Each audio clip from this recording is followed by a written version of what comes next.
You ready? Ready.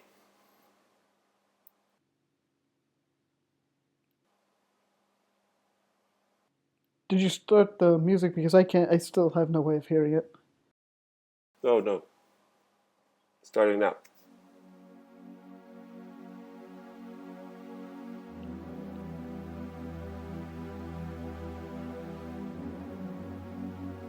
How, how much time's left in the song? Because I.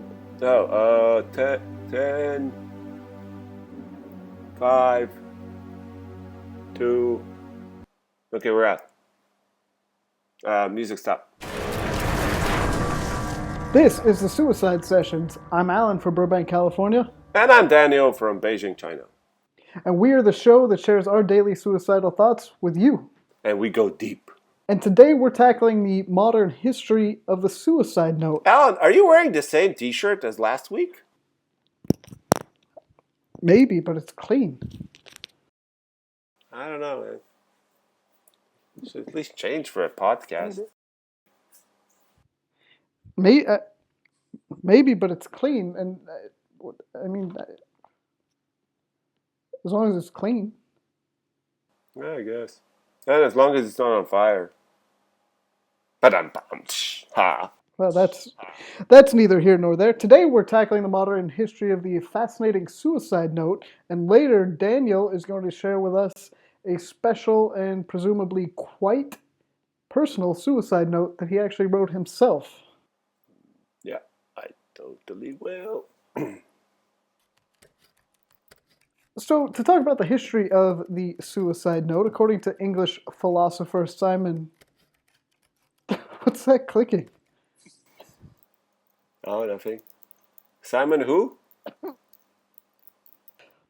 According to English philosopher Simon Critchley, he it's really aggravating. It's hard to concentrate. According to English philosopher Simon Critchley, who taught a suicide note creative writing class in which he analyzes. Seriously, are you typing something? No, I'm listening. Philosopher, English, what? Philosopher, yes, is an English philosopher. He analyzes the suicide note as a contemporary literary genre, and it really sounds like you're clanking away there at something. Must be it's Skype, man. That could be. Well, you are in China. It's a long way away. Very true. The modern suicide note first appeared in the 18th century and were usually sent to press by the social elite. So when a rich person would kill themselves, they would send a letter to the newspaper to let people know how and why they passed away and took their own life. Okay, so two things here. It's cool. That's good because it was explained. That's great. But again, it's the Robin Williams thing, right? I mean, it's just because they had money and they're famous or whatever. I mean, that's why they got to share why they died or why they killed themselves. And you know why? Why do they only have the right to do that? I mean, No, I that's don't think that nobody's saying that that's a right, that they only have the right, that only the social elite have the right to kill themselves or the right to write a well, note. they obviously didn't post any of the poor people's letters. Plus, and Well, you no, know but what? They but didn't people even want reading to people teach reading them a how to write so that they could not write a suicide letter. So what can you do then? You can't even do that. um, You know, I'm right. It's like that's why they were illiterate because like this way they can't kill themselves because there's no letter after them. well, Critchley didn't delve into that. He should have. Yeah, but he was part of the elite though, so no wonder. I have no idea about his. I have no idea about Critchley's financial well-being, so I'm not going to jump to any conclusions on that. He obviously knew how to write, so I mean, he Well, was he's part of the alive. elite because You read the. I mean, you read the article that I'm reading you from Vice. It's yeah. he. He's alive now. He's alive today. He's a modern. Like he's actually still teaching this class.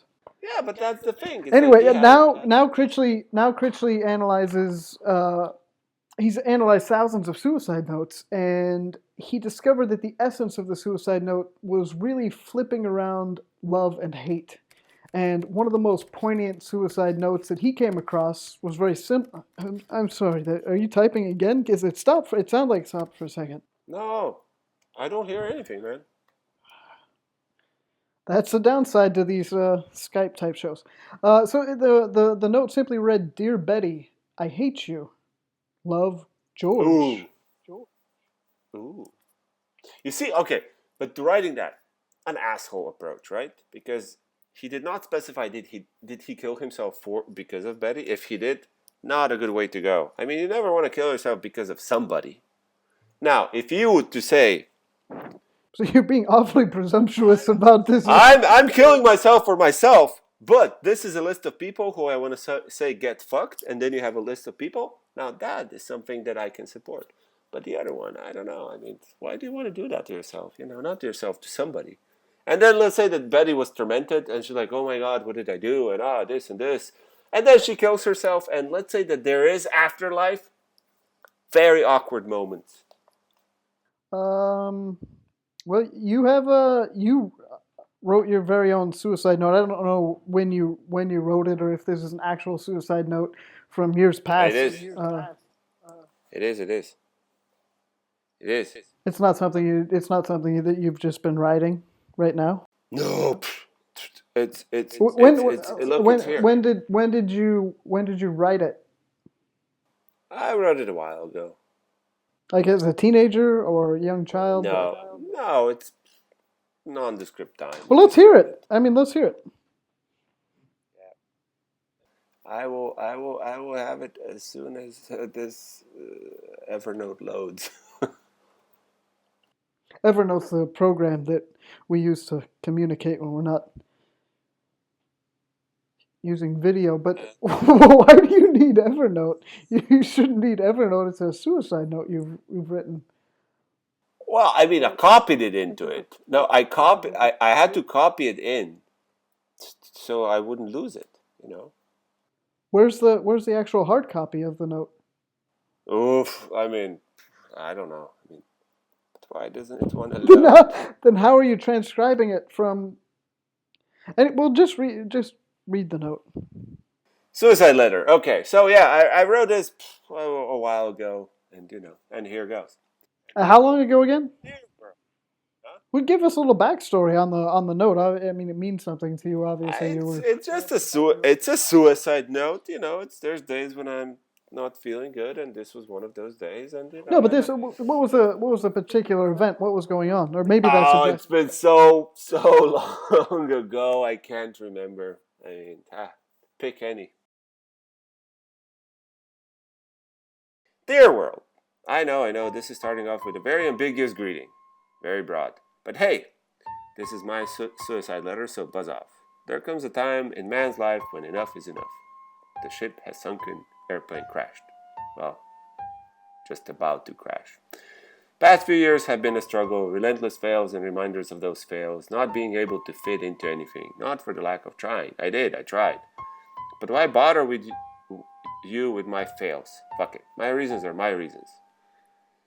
Wanted to say that I love you all? Well, not all. Some of you are fuck-offs, so not all of you get my love. Anyways, see you on the other side, whatever that means. Or perhaps there's nothing. I guess by now I will know.